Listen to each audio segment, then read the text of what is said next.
Bueno, jóvenes, sigo a sus órdenes por si todavía tenían alguna pregunta del tema anterior. Vamos a cambiar de tema y nos vamos a lo que se llama inmunodeficiencias. Son un grupo de patologías, de enfermedades que pueden ser de origen genético, pero algunas otras pueden ser adquiridas. En esta fotografía tenemos una niña que vive adentro de una cámara. No sé si alcanzan ustedes a ver un material transparente y a esta personita nos la tienen allá adentro con sus juguetes, con sus peluches, inclusive le pidieron una sonrisa para la fotografía. Y vean ustedes cómo hay conexiones con el exterior donde se puede ver que pueden entrar las manos enguantadas, ya sea de enfermeras o de personas que van a hacer la limpieza, el aseo de estas cámaras que también se han conocido como burbujas. Y a estos niños les han llamado el niño o los niños de la burbuja. Bueno, esta es una de las patologías que corresponden al grupo de inmunodeficiencias. Lo vamos a abreviar IDF. Son alteraciones orgánicas o funcionales que afectan la competencia inmunológica de un individuo. Estas alteraciones se pueden presentar en la respuesta inmune innata, pero también en la respuesta inmune adquirida. Y a su vez se pueden subdividir en primarias o congénitas, que quiere decir que se nace con ellas, con esa deficiencia, con ese problema, y también existen de tipo secundario, inmunodeficiencias secundarias o adquiridas. Ahí en ese segundo grupo vamos a tener SIDA, al SIDA. Primero vamos a revisar las inmunodeficiencias de la inmunidad adaptativa. Las de la inmunidad innata las vamos a dejar más al final, más adelante. Entre las inmunodeficiencias de la inmunidad adaptativa o adquirida, que se conocen como primarias o congénitas, podemos tener tres grandes grupos: inmunidad celular, inmunidad humoral o combinadas. Combinadas son la niña de la fotografía de la burbuja. Quiere decir que tiene deficiencia tanto en su respuesta celular como en su respuesta humoral. Quiere decir que no funcionan ni sus linfocitos T ni sus linfocitos B, si es que tiene. ¿Ok? Entonces, el ejemplo de la niña de la burbuja se llama inmunodeficiencia severa combinada y se abrevia IDSC. Y podemos tener varios tipos: la IDSC grave o también ataxia telangiectasia, pero esa la vamos a ver en un tercer lugar. Primero vamos a comenzar viendo el síndrome de DiGeorge, que es una inmunodeficiencia de la inmunidad celular. Es decir, los linfocitos T no pudieron funcionar, no alcanzan su competencia adecuada para poder dar respuestas inmunes completas. En las inmunodeficiencias de inmunidad humoral tenemos una enfermedad llamada agamaglobulinemia. Esto, si ustedes se fijan muy bien, lejos de ser complicado, nos está facilitando darnos una idea, porque en el nombre lleva el defecto, ¿sí? A significa sin gamaglobulinas. Entonces, esta personita que tiene agamaglobulinemia quiere decir que su respuesta humoral, sus anticuerpos están ausentes, no tiene anticuerpos. Una persona con agamaglobulinemia no presenta anticuerpos y hay muchas enfermedades que se llaman disgamaglobulinemias, que significan alteraciones en los niveles de gamaglobulinas. En el examen yo les hice una pregunta de lo que eran las inmunoglobulinas. Lamentablemente, nada más lo entendieron menos de la mitad y no tenían claro lo que eran las inmunoglobulinas. En el grupo que ustedes me acaban de contestar el examen de teoría, ¿no? Entonces, bueno, para este nivel ya tenemos que tener bien comprendido lo que son las inmunoglobulinas. También podemos tener una inmunodeficiencia con hiperglobulinemia de IgM. Entonces, estos son los 3 ejemplos, vamos a decir, más populares, más sobresalientes de cada una de estas inmunodeficiencias congénitas. Y posteriormente vamos a ver a inmunodeficiencias secundarias o adquiridas, tanto de la inmunidad humoral como de la inmunidad celular. Entre ellas vamos a ver al SIDA. Este archivo va a ser un poquito largo porque va a traer mucha información sobre SIDA, pero no creo que lo comencemos ese tema el día de hoy. Volvemos a ver la clasificación de las inmunodeficiencias primarias o congénitas, que quiere decir que son heredadas y comprenden a la mayoría de estas patologías de las inmunodeficiencias y las podemos agrupar en 5. La 1, 2 y 3 son disfunciones en la inmunidad adquirida y la 4 y 5 son desórdenes de la respuesta innata. ¿Ok? Entonces, vamos a empezar en este orden, 1, 2, 3, 4, 5, más o menos.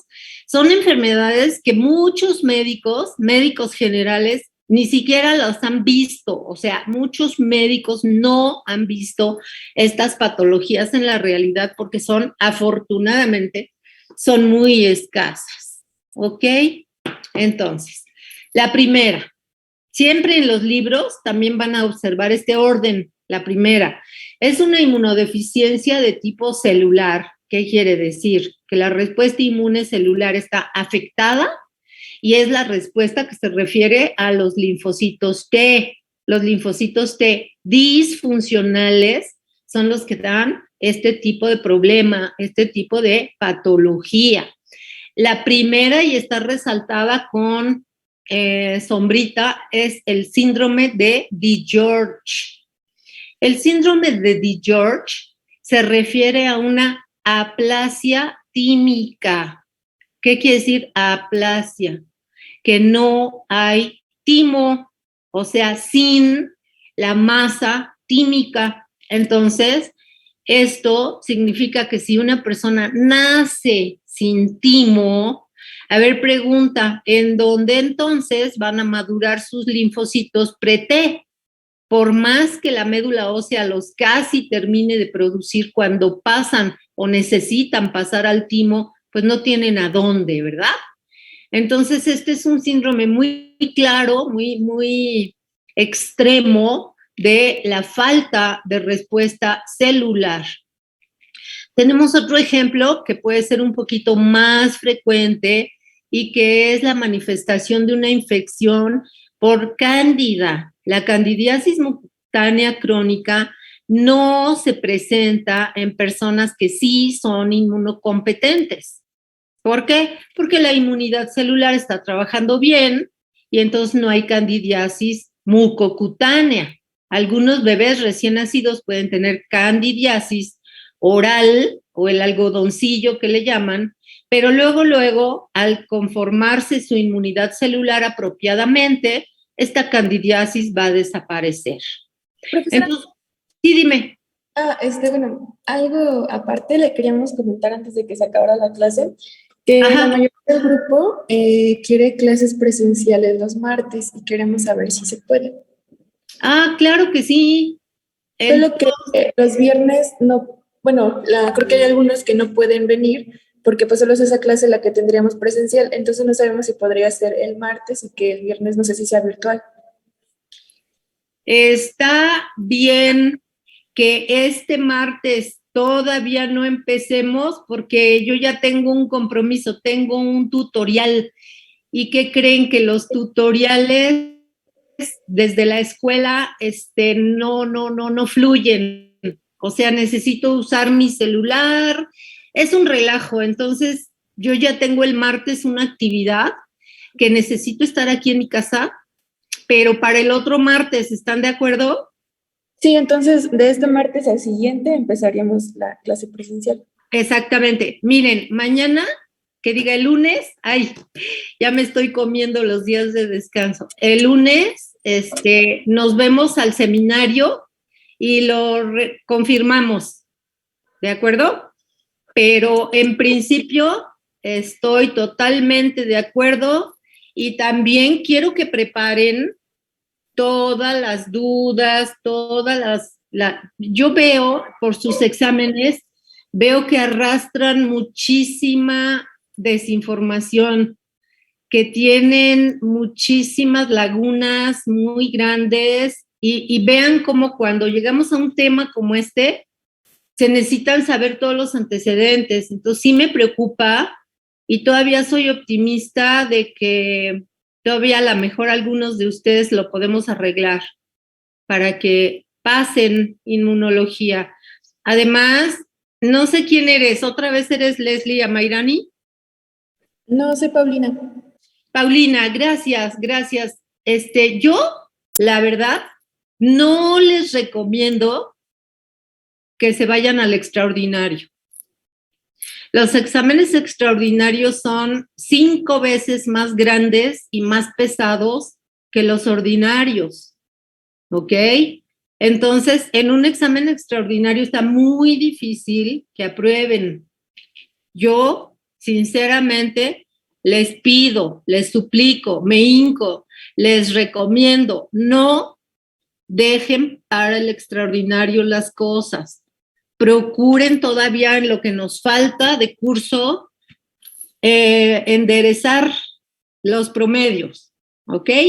Y por favor, también tengan la confianza de pedirme en un momento dado una asesoría, la podemos hacer presencial o la podemos hacer virtual, preguntas, o sea, no quiero que les dé pena preguntarme en público, pero también me pueden pedir asesorías personales, ¿de acuerdo? Entonces, bueno, sí, Paulina, gracias por tu comunicación y lo estaremos aplicando en la siguiente semana, que ya parece que es 31 de mayo, si no me equivoco, ¿ok? Entonces, vamos a continuar. Si no tenemos entonces en un individuo a los linfocitos T que ya maduraron bien, que ya están inmunocompetentes, que ya pasaron por timo, entonces no podemos tener defensas adecuadas contra algunas infecciones como es la candidiasis. Las otras patologías que tenemos más abajo son otras manifestaciones de inmunodeficiencia de tipo celular, pero que no las vamos a repasar. Vamos a repasar las que están en rojo y podemos saber que pueden existir otras, pero que los médicos son los que las van a diagnosticar, como pueden ser deficiencia de cocarboxilasa, deficiencia de células NK, linfopenia de CD4 idiopáticas. Las personas que todavía no ubican lo que es el CD4, bueno, esas personas aquí, por favor, dense cuenta de que se necesitan regresar, ¿ok? Y aquí vemos al clásico niño que tiene el síndrome de DiGeorge. Esta fotografía ha dado la vuelta varias veces de manera internacional, se encuentra en miles de libros, no solo de inmunología, pero de patología también, y es un niño que tiene una ausencia de timo, puesto que tuvo una mutación en un gene del cromosoma 22. Este es un gene que es autosómico, pero dominante. Es decir, cuando hablamos de cromosoma 22, no estamos hablando del cromosoma X ni Y, ¿ok? Si no es autosómico. Pero como es dominante, la criatura, el niño va a presentar hipoparatiroidismo. Junto con el hipoparatiroidismo va a estar asociada un cero desarrollo, un no subdesarrollo, sino ausencia de timo. Y también va a ser proclive a enfermedades cardíacas. ¿Ok? Estos niños, estos pacientitos van a tener características faciales que hacen al médico sospechar de esta anomalía, de esta patología. Y entre ellas están las orejas bajas, la mandíbula subdesarrollada y el labio superior elevado. Esto es lo que trata de detectarse en las fotografías. Si se le hacen análisis en el laboratorio, sus linfocitos B, que ustedes ya saben que se pueden ver por rosetas, por ejemplo, o por inmunofluorescencia, van a estar en números normales. Los linfocitos B no sufren ninguna deficiencia, ninguna disminución, pero sí vamos a tener baja producción de anticuerpos. ¿Por qué? Pues porque no vamos a tener la cooperación. Las personas de ustedes que todavía no han comprendido lo que es la cooperación TB, la cooperación TB es necesaria para que haya un máximo de respuesta de anticuerpos. Entonces, aquí vamos a tener baja producción de anticuerpos porque no hay linfocitos T, ¿ok? Y los tratamientos en general, aquí está todo resumido, nada más se trata de que ustedes conozcan estas entidades. Y el tratamiento ha sido trasplante de timo fetal que tenga al menos 14, más bien no más de 14 semanas. Para esto se necesita obviamente un feto que se malogre y que no tenga muy avanzada su actividad. Vamos a ver más adelante otros tratamientos, pero vean ustedes cómo esto lo que implica es que se le transfieran linfocitos T. ¿Cuál es el problema de transferirle a una criatura linfocitos T? Pues que el MHC va a ser diferente. El donador va a tener otros MHC muy diferentes y no va a haber compatibilidad. Aquí vemos más cerquita las anormalidades faciales y además estos bebés van a estar produciendo muchas infecciones tanto de origen fúngico como viral, algunas diarreas crónicas, candidosis oral y cutánea y neumonías intersticiales crónicas. Por más que se les den tratamientos con diversos antibióticos o antifúngicos, los chiquillos van a seguir presentando esas infecciones. Y vean usted, dígame.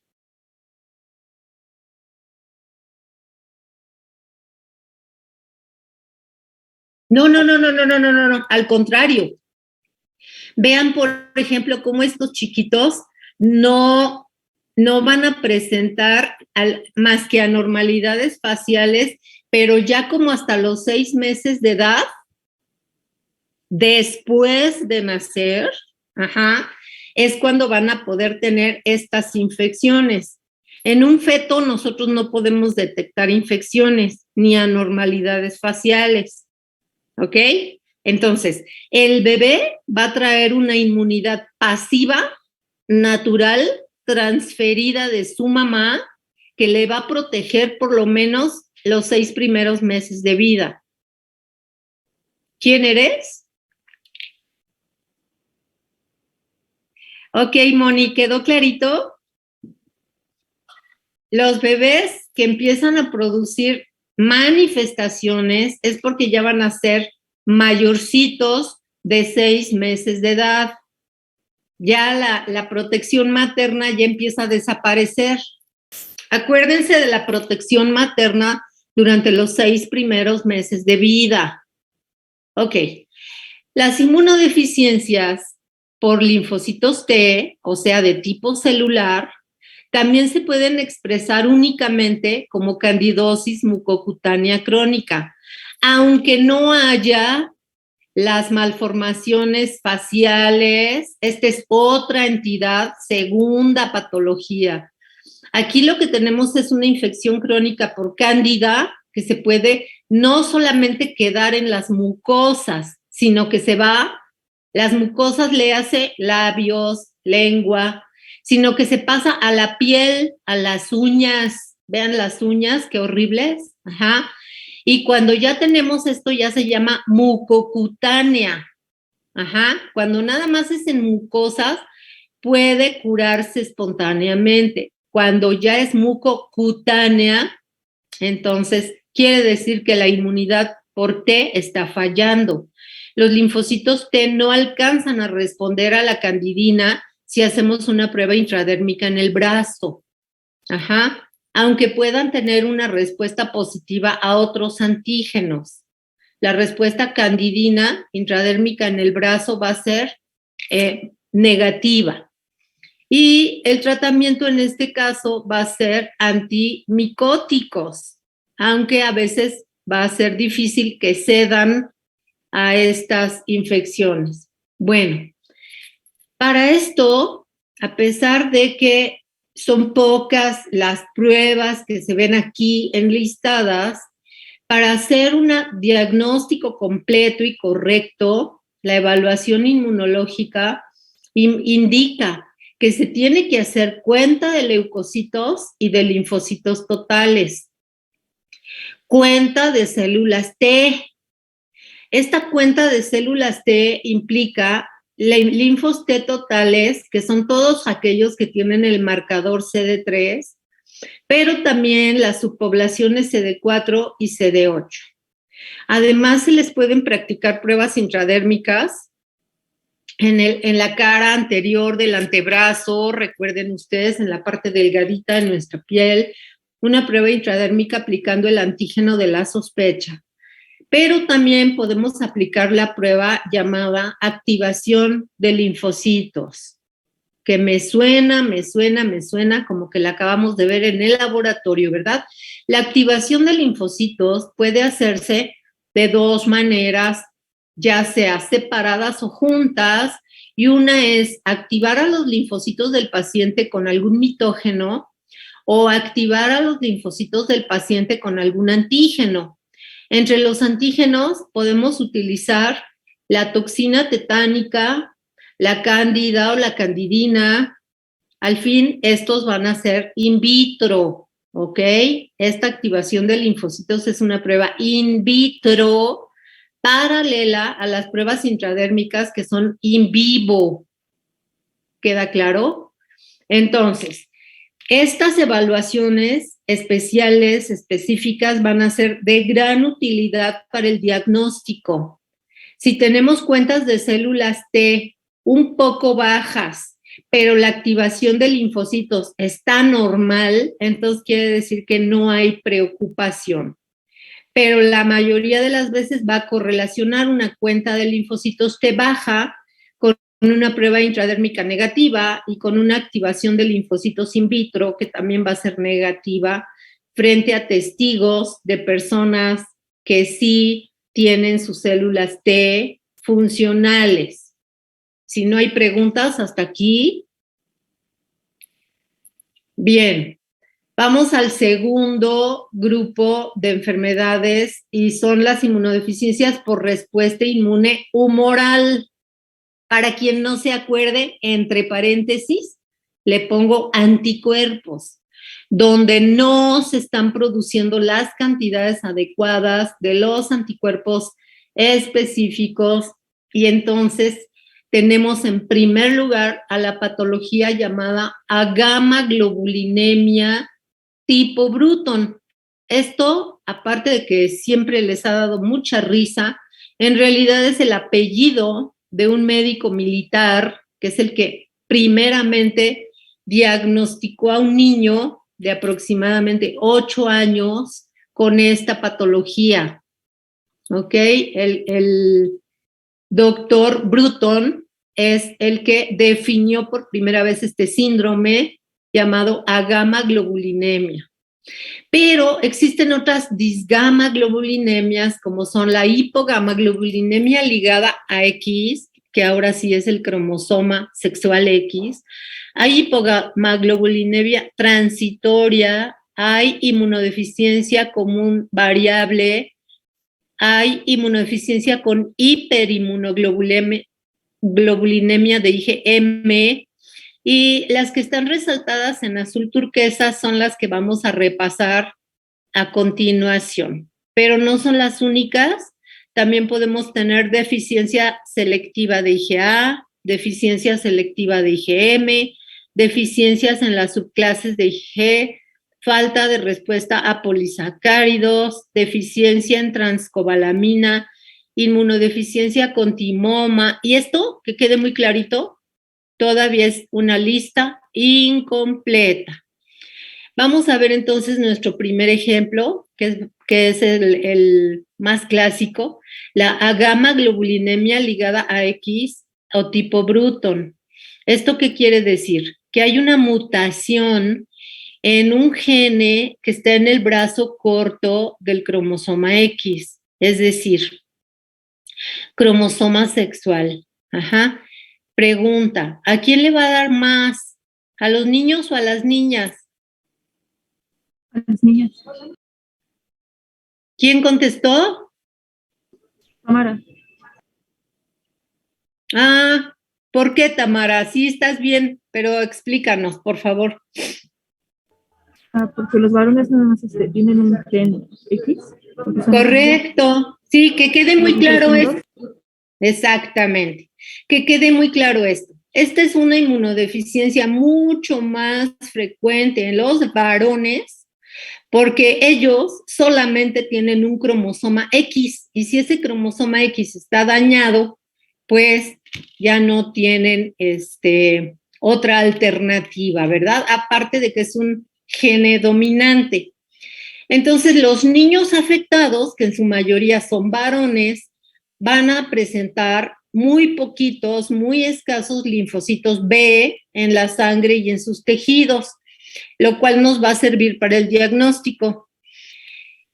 Sus ganglios linfáticos van a estar pequeñitos o van a tener muy poquitos. Recuerden que mayoritariamente hablamos de unos 400 a 500 ganglios linfáticos distribuidos en nuestro cuerpo individual, pero también las amígdalas se pueden encontrar ausentes en estos niños.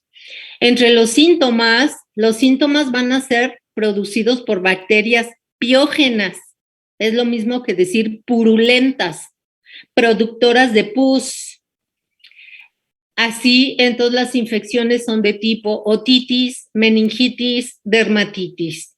¿Y cuál va a ser el tratamiento? Es mucho más fácil tratar a las personas que tienen este tipo de deficiencias, puesto que simplemente con la inyección de inmunoglobulinas podemos compensar esta deficiencia. Mientras que en el grupo anterior no podemos estar inyectando linfocitos T a cualquier individuo, ¿de acuerdo? Tenemos otra inmunodeficiencia de este grupo por deficiencia de linfocitos B, que se llama inmunodeficiencia común variable. Como son nombres muy largotes, normalmente los médicos y los libros los van a encontrar abreviados. Entonces aquí tenemos Common Variable Immunodeficiency, o sea, se queda volteado las abreviaturas en inglés. Más o menos se va a encontrar en segunda o tercera década de la vida. Esta no nada más le da a niñitos muy pequeñitos, pero son personas que han tenido bajos niveles de todas sus inmunoglobulinas y vamos a encontrar que hay una disminución de células plasmáticas que no saben, paréntesis,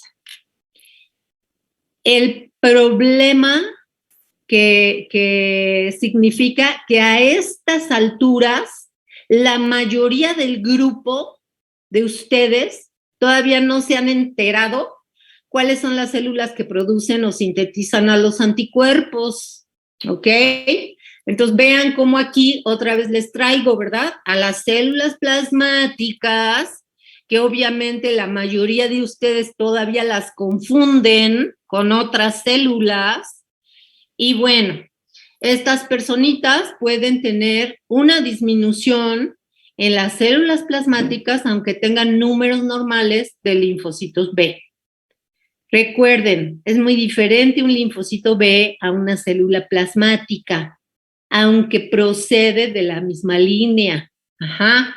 Se ha visto que los linfocitos B de estas personas sí se pueden diferenciar in vitro, pero bajo ciertos estímulos, pero in vivo no están logrando su función adecuada. Esta inmunodeficiencia se puede encontrar tanto en hombres como en mujeres, más o menos en proporciones equivalentes. El tratamiento también va a ser inmunoglobulinas totales. Repasen, por favor, la definición de inmunoglobulinas. Son proteínas del suero que después de una electroforesis se van a agrupar en una cierta fracción que tienen una carga eléctrica. Bueno, del lado derecho, aquí tenemos la incidencia de las infecciones en los pacientes con inmunodeficiencia como un variable y miren cómo tenemos una mayoría aplastante de infecciones respiratorias. Hay muchas personas que pudieran tener esto de manera subyacente y si en un momento dado contraen algún virus, como ahorita estamos viendo con el coronavirus, pues a lo mejor vamos a tener lo que los médicos han estado llamando comorbilidades. Aquí es donde se aparecen inmunodeficiencias que habían pasado inadvertidas hasta el momento en que puede llegar un virus respiratorio y entonces se van a manifestar todas estas patologías. Esta patología de la inmunodeficiencia común variable tiene que ver con defectos genéticos en diferentes receptores.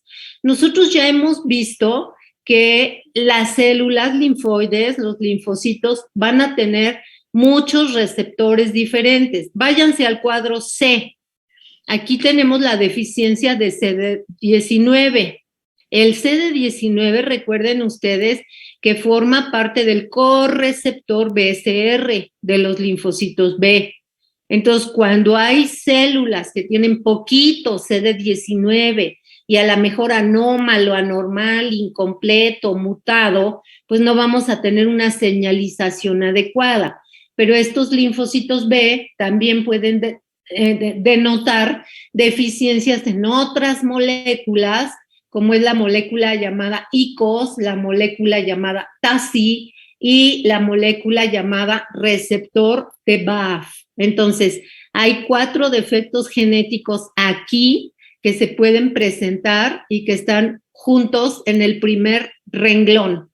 Los genes defectuosos aquí son 3 diferentes posibles que van a dar lugar al trastorno llamado inmunodeficiencia común variable. Y eso se va a manifestar con unas infecciones típicas que pueden estar mediadas por Streptococcus, Haemophilus o Mycoplasmas. En esta tabla, de una vez podemos ver que el gen defectuoso en la entidad anterior que vimos, a gamaglobulinemia ligada al cromosoma X, el gen se va a llamar BTK. Y esa B mayúscula es la sinasa de Bruton, por eso es la B mayúscula, ¿ok? Pero esto nos ayuda a recordar que son inmunodeficiencias debidas a linfocitos B. Entonces tenemos la letra B que me lo recuerda. Y aquí las infecciones que puede tener un niño con el gen defectuoso BTK son infecciones por Staphylococcus, por Streptococcus, por Pneumococcus, por Haemophilus y por Pneumocystis, ¿ok? Aparte, podemos tener otros genes involucrados que también me puedan dar mismos tipos de infecciones que todas, recuérdenlo bien, todas son infecciones extracelulares. Otra pregunta del examen que solamente me contestaron muy poquititas personas. La inmunidad celular tenía que ver con la respuesta hacia enfermedades que se llamaban microparasitosis intracelulares. Si no saben esa, quiere decir que tampoco saben la de los linfocitos B, que es por infecciones extracelulares. Son de los básicos que ustedes ya deben conocer a estas alturas del curso. Vamos a ver otro síndrome mediado también por linfocitos B anormales o disfuncionales y que se llama síndrome de hiper-IgM. Aquí en este caso lo que tenemos es una mutación en el gene para el CD40 ligando, que también se llama CD154. Esa proteína CD40 ligando se debe presentar en los linfocitos TH y eso me va a permitir darle señales a los linfocitos B para que se puedan multiplicar, dividir y diferenciar en células productoras de anticuerpos, los linfocitos B. No va a haber alta producción de linfocitos B ni de células plasmáticas cuando la señal es incompleta. Entonces, cuando no tenemos el ligando de CD40 correcto, no vamos a tener la activación del linfocito también de acuerdo. Por lo tanto, no vamos a tener el cambio de isotipo que se necesita para la célula plasmática. Esto ya lo vimos, entonces también les sugiero que regresen a cuando empezamos a ver las señales necesarias para la cooperación. En estos dos cuadritos lo que estamos viendo es la interacción entre linfocitos TH y linfocitos B, ya sea por presentación de antígeno de la B a la TH, pero después la respuesta de las TH para poder hacer que los linfos B puedan también proliferar. Y a manera de esquemas gráficos, tenemos al síndrome de hiper-IgM arriba, a donde otra vez lo que me dicen que está fallando es el ligando de CD40 que no puede interactuar con el CD40, por lo tanto no tenemos la posibilidad de que haya el switch o el cambio de isotipo del linfocito B. Del lado izquierdo está el linfo T, por eso dice TCR, y del lado derecho está el linfo B, que tiene un BCR, que es una IgM. Recuerden ustedes que ustedes ya pueden identificar. En la parte de abajo, la inmunodeficiencia común variable nos señala que puede haber diferentes genes afectados que me van a dar principalmente bronquiectasias y pulmonías recurrentes, aunque a veces también podemos tener enfermedades de malabsorción, diarreas a nivel